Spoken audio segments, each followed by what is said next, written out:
নমস্কার বন্ধুরা, কেমন আছো সবাই? ঝর্ণাস কিচেন অ্যান্ড ব্লগস লাইফস্টাইল চ্যানেলে আপনাদের সবাইকে ওয়েলকাম। গতকাল ছিল রবিবার, ঘুম থেকে তো অনেকটা বেলা করেই উঠেছি। তো কি আর করব, চটজলদি কাজকর্ম সেরেই রান্নাঘরে ঢুকে পড়েছি। একদিকে দুধ চা আর একদিকে ছেলের জন্য ম্যাগি বসিয়ে দিয়েছি। লিকার চা তো মা আগেই করে রাখে, তাই আমিও নিয়ে নিয়েছি কাপে আমার জন্য লিকার চা, আর আমি লিকার চাই খাই। তো তারপর চা খেয়ে নিলাম, আর এখানে চটজলদি এখন সকালে জলখাবারটা বসিয়ে দিয়েছি। হাতের কাছে যেটা পেয়েছি, যেটা খুব সহজেই করা যায়, সেই জলখাবারটাই এখন বানাচ্ছি। কারণ এরপরে যাব বাবা আর আমি মিলে বাজারে, কারণ আগামীকাল আছে জন্মাষ্টমী, তার অনেক বাজার আমাদেরকে করতে হবে।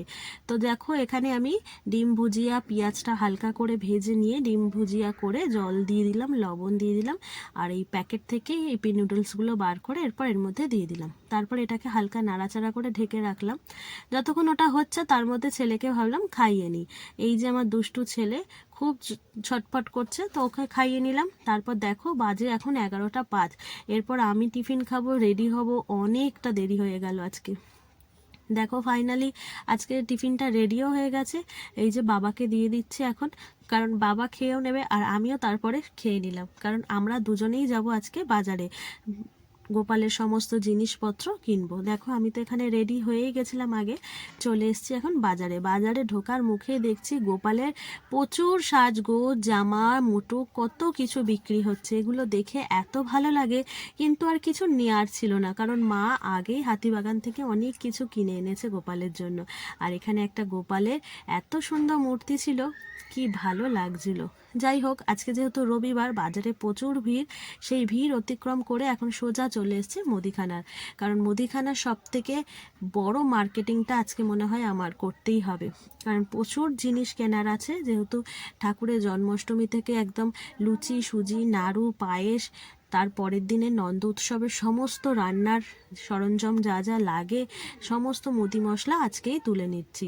তো এরপর ভাবলাম বাবা আর আমি একটু বাজারের দিকে যাই, সবজি বাজারে। কিন্তু সবজিটা আজকে ভাবলাম কিনবো না, কারণ যেহেতু মঙ্গলবার দিন আমরা নন্দ উৎসবের আয়োজন করি, তাই সবজিটা গতকালই কিনবো, মানে সোমবার দিনই কিনবো ঠিক করেছি। তবে কিছুটা ফল আমরা কিনেছি, এইখান থেকে আপেল, লেবু, বেদানা, খেজুর, তাল, অনেক কিছু কিনলাম। তো তারপর সোজা চলে এলাম আমাদের বাড়িতে, কারণ মায়ের প্রচণ্ড জ্বর, দুদিন ধরে এতটাই জ্বর দেখো তোমরা বুঝতেই পারবে। তাই ভাবলাম ফেরার পথে একটু মাকে দেখে যাই। আর এখানে বৌমনি এখন রান্না বসাচ্ছে। তো ফাইনালি মাকেও দেখা হয়ে গেল, বাজারও সব করা হয়ে গেল। তো এখন এবার বাড়ির উদ্দেশ্যে চলে এলাম। বাড়ি ফিরেই ছেলেকে একটা সারপ্রাইজ দিলাম, কারণ ওকে যদি লুকিয়ে কোথাও যাওয়া হয় তো ওর জন্য কিছু একটা কিনে আনতেই হয়। তাই ওর জন্য একটা ছোট্ট গাড়ি, এটা ইরেজার, সেটাই কিনে এনেছিলাম। আর বরমশাইকে বলেছিলাম যে চিকেন এনে চিকেনটা রান্না করে রাখতে, কথা অনুযায়ী সেটাই করেছে। আর আমি এদিকে এসে ভাত বসিয়ে দিলাম, ভাতে 3টে কাঁকরোল সিদ্ধ দিয়ে দিলাম। ফাইনালি রান্না বান্না শেষ করে দুপুরের খাওয়া দাওয়া কমপ্লিট করে নিলাম। এখন বাজে প্রায় বিকেল 4:30। দেখো বাইরের ওয়েদারটা আজকে সারাদিনই মেঘলা।